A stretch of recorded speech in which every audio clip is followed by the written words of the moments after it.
بسم اللہ الرحمن الرحیم نحمد اللہ تعالی ونصلی علی رسولہ الکریم اما بعد۔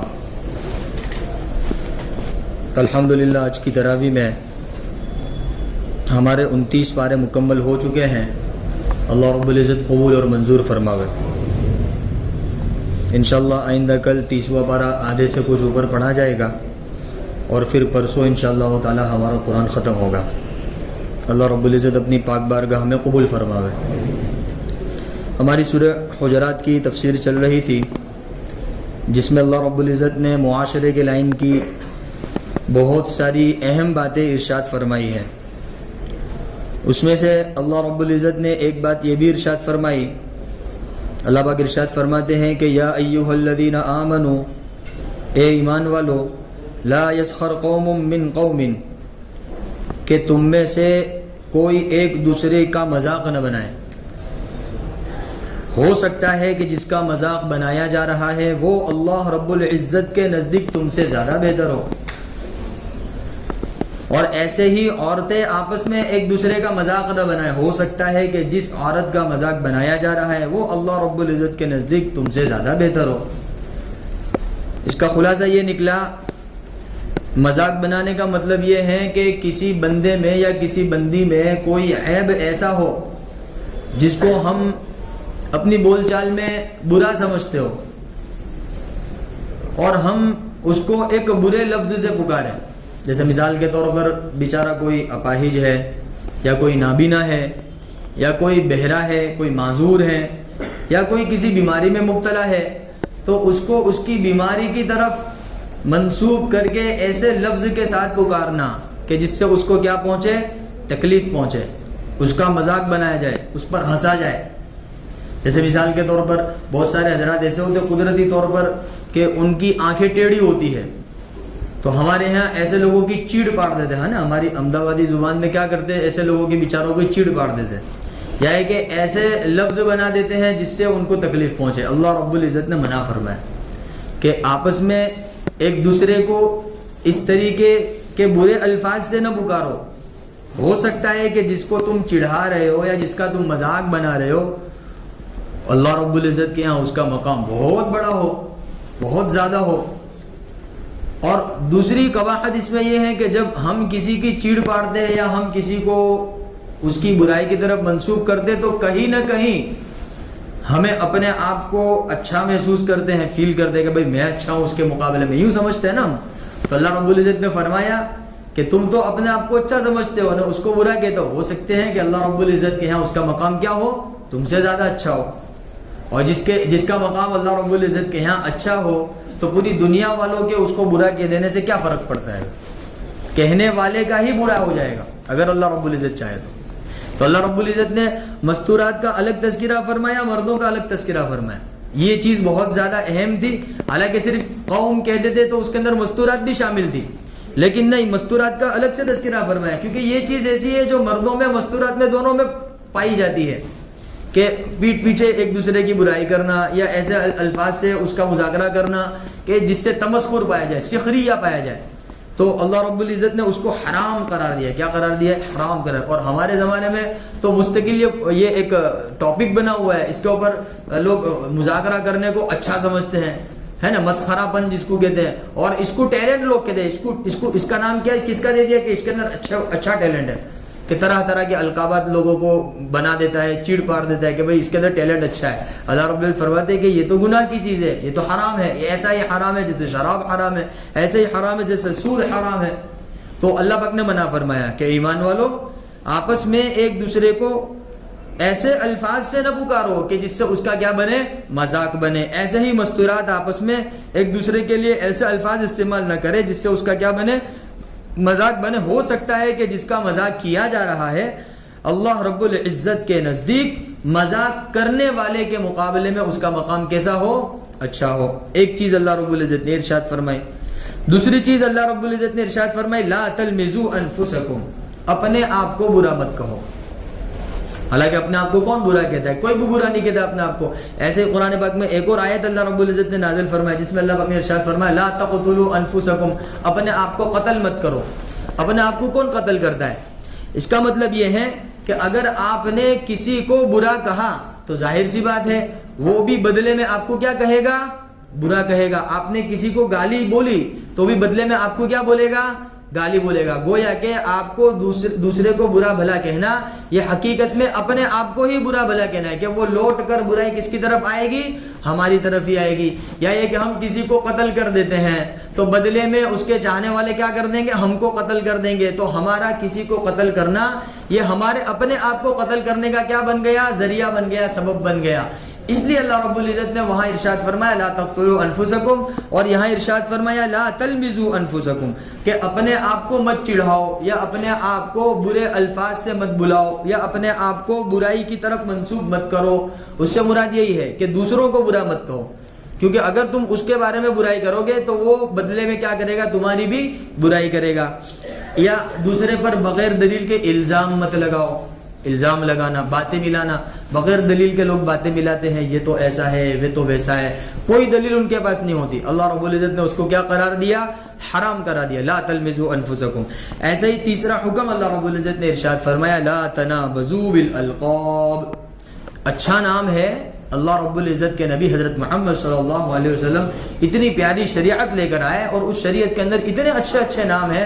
آپ نے کتنا پیارا نام رکھا، کسی کا نام عبد المجید رکھا، کسی کا نام عبداللہ رکھا، کسی کا نام سمیر رکھا، کسی کا نام ساجد، ماجد، کتنے اچھے اچھے نام ہیں ماشاءاللہ. اب وہ سب نام کو اگاڑ بگاڑ سکاڑ کے کیا کرتے تھے؟ ایک دم برے القاب سے بلاتے. اللہ رب العزت منع کرتے کہ برے القاب سے ایک دوسرے کو مت پکارو، مت بلاؤ، ناموں کو مت بگاڑو. اچھے نام جو ہوتے ہیں، بسا اوقات کسی کا نام محمد ہوتا ہے تو اس کو بگاڑ کر لوگ محمدیہ کہہ دیتے، محمدہ کہہ دیتے. منع کیا گیا ہے، گناہ ہے کہ تم اچھے القاب کو اور اچھے ناموں کو مت بگاڑو. یا یہ ہے کہ لا تنابزوا بالالقاب، کسی کی چیڑ مت پاڑو. ہمارے کسی کی چیڑ پاڑ دیتے ہیں نا، یہ ہم اس کو مذاق میں لے لیتے ہیں، حالانکہ یہ بہت بڑا گناہ ہے. یہ کیا ہے؟ بہت بڑا گناہ ہے. اللہ رب العزت منع فرما رہے. یا بیچارہ کوئی بندہ کسی برائی کے اندر مبتلا ہے، جیسے مثال کے طور پر اس کو عادت ہو گئی ہے شراب پینے کی، کوشش جاری ہے، اس کے پیچھے محنت کر رہی ہے، سمجھا رہے ہیں، لیکن اب اس کی شراب چھوٹنے کی وہ نیت بنا رہا ہے. اور پھر کیا ہوتا ہے کہ ہمارے معاشرے والے کہ یہ تو چرسی ہے، یہ تو داروریا ہے، یہ تو ویسا ہے، یہ تو ویسا ہے، ایسے القاب سے اس کو نواز کر بیچارے کو کیا کر دیتے ہیں؟ مایوس کر دیتے ہیں. تو لہذا اگر کوئی بندہ کسی برائی کے اندر مبتلا ہے تو ہم اس کی برائی کو تو برا کہہ سکتے ہیں لیکن اس کو برا نہیں کہہ سکتے. یہ اللہ رب العزت ارشاد فرما رہے ہیں. لا تنابزوا بالالقاب کا مطلب کیا ہوا؟ جیسے مثال کے طور پر ایک بندہ گناہ کے اندر گرفتار ہے تو اس کے اندر پایا جانے والا جو گناہ ہے وہ تو برا ہے، لیکن وہ برا نہیں ہے، وہ جو انسان کر رہا ہے نا وہ برا نہیں ہے. کیوں؟ کیونکہ اللہ رب العزت کی جانب سے جس کو توفیق ملتی ہے وہ گناہ سے بچتا ہے نا، جس کو توفیق نہیں ملتی ہے. اگر ہم گناہ سے بچے ہوئے تو اس میں ہمارا کوئی کمال نہیں ہے، بلکہ کس کا کمال ہے؟ اللہ کا کمال ہے کہ اللہ رب العزت نے ہم کو محفوظ رکھا. تو لہذا ہمیں اللہ کا شکر ادا کرنا چاہیے، نہ یہ کہ بیچارہ کوئی گناہ کے اندر یا مصیبت کے اندر گرفتار ہے تو ہم اس کا مذاق بنائیں یا اس کو برے القاب سے پکاریں.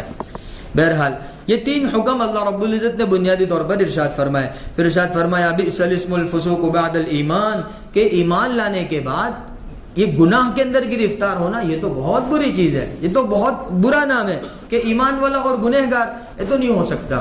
پھر ارشاد فرمایا ومن لم یتب، پھر اگر کوئی توبہ نہ کرے فاولئک هم الظالمون، تو وہ اپنی جانوں پر ظلم کرنے والے ہیں. پھر چوتھا حکم اللہ رب العزت نے ارشاد فرمایا یا ایھا الذین آمنوا. دیکھو یہ جتنے بھی حکم اللہ پاک ارشاد فرمانے سب کا تعلق معاشرے سے ہے. اگر ان سب صفات سے ہم اپنے آپ کو پاک کر لے تو بہت ساری دشمنیاں ختم ہو جاوے، بہت سارے رشتے ناتے جو ٹوٹے ہوئے وہ کیا ہو جاوے؟ جڑ جاوے. اس میں سے ایک چیز یہ بھی ہے یا ایھا الذین آمنوا، اے ایمان والو، اجتنبوا کثیرا من الظن، بدگمانی سے بچو. اللہ پاک کیا فرماتے ہیں؟ یہ بیماری بہت خطرناک ہے، چھوٹے بڑے سب کے اندر، عوام خواص سب کے اندر یہ بیماری پائی جاتی ہے. اللہ رب العزت منع کر رہے ہیں کہ بدگمانی میں مبتلا مت ہو. ان بعض الظن اثم، کہ تھوڑی سی بدگمانی بھی اللہ رب العزت کے نزدیک بہت بڑا گناہ ہے. کیا فرما رہے اللہ پاک؟ ان بعض الظن، ان بعض الظن، تھوڑی سی بدگمانی، اتنی سی بدگمانی، بالکل نہ کے برابر چھوٹی سی بدگمانی، ہم اس کو چھوٹا سمجھتے ہیں لیکن اللہ رب العزت کیا ہے؟ اثم، بہت بڑا گناہ ہے. یہ چوتھا حکم اللہ رب العزت نے ارشاد فرمایا. اب بتاؤ بدگمانی کے اندر تو ہم اتنے شکار ہیں کہ بیٹا باپ سے بدگمان ہے، باپ بیٹے سے بدگمان ہے، ماں اپنی اولاد سے بدگمان ہے، اولاد ماں سے بدگمان ہے، شوہر بیوی سے بدگمان ہے، بیوی شوہر سے بدگمان ہے. یہ سب بدگمانیوں کی وجہ سے کیا ہو گیا کہ گھر کا جو تنتر تھا بالکل خراب ہو گیا. اور جو رحمتیں برکتیں ہماری روزیوں میں ہونی چاہیے تھی، یہ بدگمانیوں کی وجہ سے کیا ہو گئی کہ وہ برکتیں ختم ہو گئی۔ علماء نے کتابوں میں لکھا ہے کہ اگر ایک جانب سے بدگمانی پائی جاتی ہے اور ہمیں اس کا احساس ہو جائے تو ہمیں چاہیے کہ ہم اس کے ساتھ اچھائی کا معاملہ کریں، نہ یہ کہ ہم بھی بدگمانی کے اندر مبتلا ہو جائے۔ عام طور پر ایسا ہی ہوتا ہے نا، ہمیں پتہ چلتا ہے کہ بھئی یہ تمہارے بارے میں ایسی باتیں کرتا ہے، یہ تمہارے بارے میں بدگمان ہے، تو ہمارا فریضہ کیا بنتا ہے؟ یا تو چل کر کے بات کر کے خلاصہ کر لے، یا یہ ہے کہ پھر خاموش رہے۔ پھر ہم بھی اس کی طرح بدگمان ہو جاوے تو پھر ہم میں نے اس میں کیا فرق؟ اگر ہم بھی اس کی طرح بولنے لگ جاوے تو پھر ہم میں نے اس میں کیا فرق؟ تو لہذا اللہ رب العزت نے ارشاد فرمایا کہ بدگمانی سے بچو، تھوڑی سی بدگمانی بھی بہت بڑا گناہ ہے۔ اور پانچواں حکم اللہ رب العزت نے ارشاد فرمایا لا یغتب بعضکم بعضا، آپس میں ایک دوسرے کی غیبت مت کرو۔ کیا نہ کرو؟ دیکھو اب تک جتنے حکم اللہ رب العزت نے نازل فرمائے ہیں کہیں نہ کہیں وہ ہماری زندگی کے اندر پائے جاتے ہیں۔ ایسا ہی ہے نا، ہم یہ بیماری میں مبتلا ہے، یہ بیماری میں مبتلا ہے، غیبت میں مبتلا ہے، حسد میں مبتلا ہے، ایسے ہی بدگمانی میں مبتلا ہے۔ اللہ نے خاص طور پر آیات نازل فرمائی ہے، اور پھر اللہ پاک ارشاد فرماتا ہے ایحب احدکم ان یاکل لحم اخیہ میتا فکرہتموہ، کیا تم یہ پسند کرتے ہو کہ اپنے مردار بھائی کا گوشت کھاؤ؟ فکرہتموہ، تم تو اس کو پسند نہیں کرتے ہو، تو پھر تم غیبت کیوں کرتے ہو؟ غیبت کرنا بھی ایسا ہے گویا کہ آپ کیا کر رہے ہو؟ اپنے مردار بھائی کا کیا کھا رہے ہو؟ گوشت کھا رہے ہو۔ تو کتنی بری صفت ہے یہ۔ ایک حدیث میں اللہ کے نبی صلی اللہ علیہ وسلم نے ارشاد فرمایا الغیبۃ اشد من الزنا، کہ غیبت کرنا تو زنا سے بھی بدتر ہے۔ غیبت بہت بری چیز ہے، بہت بری چیز ہے۔ یہ رشتہ ناطے جو ٹوٹتے ہیں یہ غیبت کی وجہ سے ٹوٹتے ہیں، نا اتفاقیہ جو پیدا ہوتی ہے یہ غیبت کی وجہ سے پیدا ہوتی ہے۔ دل جو ٹوٹ جاتے ہیں، دلوں کے اندر محبتیں جو ختم ہوتی ہیں، اس کی بنیادی وجہ کیا ہوتی ہے؟ غیبت۔ بہت بری چیز ہے۔ لا یغتب بعضکم بعضا، اللہ پاک نے حکم دیا آپس میں ایک دوسرے کی غیبت مت کرو، جو بات ہے سامنے کہو۔ جو بات ہے کیا ہے؟ ہاں، علماء کرام فرماتے ہیں کہ جس قوم کے اندر حق بات اپنوں کو بولنے کی طاقت نہ ہو، وہ غیروں کے سامنے کیا حق بات بولے؟ ایسا ہی ہے نا بھائی، اگر ہم کو کسی کی برائی نظر آ رہی ہے تو ہمیں کیا چاہیے؟ اس سے پرسنلی ملاقات کر، سب کے سامنے نہیں، پرسنلی ملاقات کر کے اس سے مذاکرہ کر لے کہ بھائی تمہارے بارے میں یہ بات ہم تک پہنچی ہے، کیا صحیح بات ہے؟ اگر غلط بات ہے تو اس کا خلاصہ ہو جائے گا۔ ابھی ہم تک ایک بات پہنچی اور ہم کیا کریں؟ تیسرے بندے کو تلاش کر کے اس کے ساتھ مجلس شروع کر دی، اور پھر وہ حضرت نے فلاں حضرت اور فلاں حضرت نے فلاں حضرت، اور ہوتے ہوتے کیا ہوا کہ غیبت کا ایک سلسلہ چلا، پتہ چلا کہ پورا خاندان اور پورا علاقہ غیبت کے اندر کیا ہو گیا؟ مبتلا ہو گیا۔ کتنی بری صفت ہے۔ نہیں، بجائے اس کے کہ اگر ہمیں کوئی برائی پتہ چلی ہم جا کر سامنے مذاکرہ کر لیں۔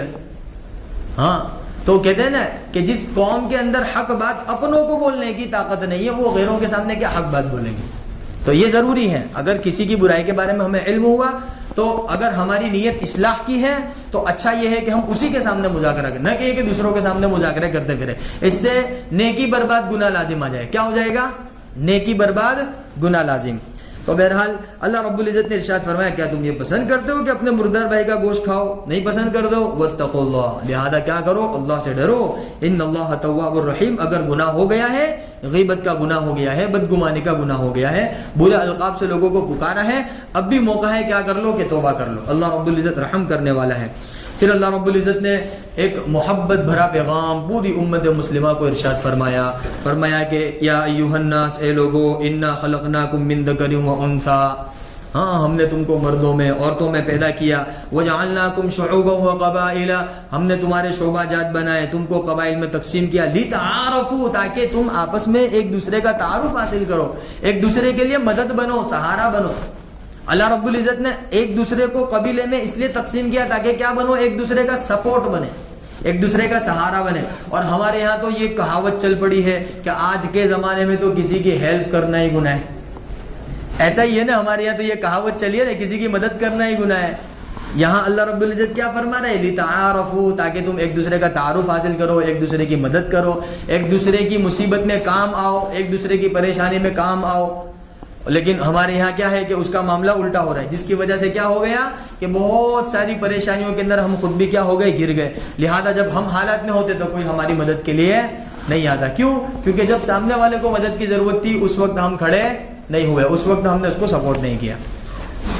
بہرحال اللہ رب العزت تو ارشاد فرماتا ہے ان اکرمکم عند اللہ اتقاکم، اللہ رب العزت کے نزدیک تو سب سے مرتبے والا وہ ہے جو سب سے زیادہ اللہ سے ڈرنے والا ہو۔ ہاں، نہ پیسہ، نہ رتبہ، نہ عہدہ، نہ قبائل، نہ قبیلہ، نہ سلسلہ، نہ نسب، کچھ بھی نہیں۔ ہاں تقوی ہے، اللہ رب العزت کی عبادت ہے، اللہ رب العزت کی محبت ہے، معرفت ہے، تو وہ اللہ رب العزت کے نزدیک کیا ہے؟ ٹاپ پوزیشن پر ہے۔ یہ عہدہ، یہ پیسہ، یہ رتبہ، یہ ولولہ، یہ کچھ بھی نہیں۔ اللہ رب العزت کیا چلتا ہے کہ تقوی چلتا ہے۔ ان اکرمکم عند اللہ اتقاکم، اللہ رب العزت کے نزدیک سب سے زیادہ شرف والا تم میں وہ ہے جو سب سے زیادہ اللہ رب العزت سے ڈرنے والا ہو، جو اللہ رب العزت کے قریب ہو۔ ان اللہ علیم خبیر، اور اللہ جانتا ہے کون اللہ سے زیادہ محبت کرتا ہے، کون اللہ سے ڈرتا ہے۔ اللہ کو ہر ایک کے دل کی بھی خبر ہے، ظاہر کی خبر ہے اور باطن کی بھی خبر ہے۔ ان اللہ علیم خبیر۔ پھر اللہ رب العزت نے اس صورت کے اخیر میں ایک آیت ارشاد فرمائی کہ ان اللہ یعلم غیب السماوات والارض، کہ تمام آسمانوں اور زمینوں کا غیب کا علم کس کے پاس ہے؟ کہ اللہ کے پاس ہے۔ اللہ سب کچھ جاننے والا ہے۔ واللہ بصیر بما تعملون، تم جو کچھ کرتے ہو اللہ رب العزت کیا کر رہا ہے؟ اس کو دیکھ رہا ہے۔ تو لہذا میرے عزیز دوستو بزرگوں، ان آیات کے اندر اللہ رب العزت نے جو 5 بنیادی احکام بیان فرمائے ہیں، اس کا تعلق ہماری نجی زندگی سے، ہماری انفرادی زندگی سے، ہماری اجتماعی زندگی سے، ہمارے معاشرے والی زندگی سے۔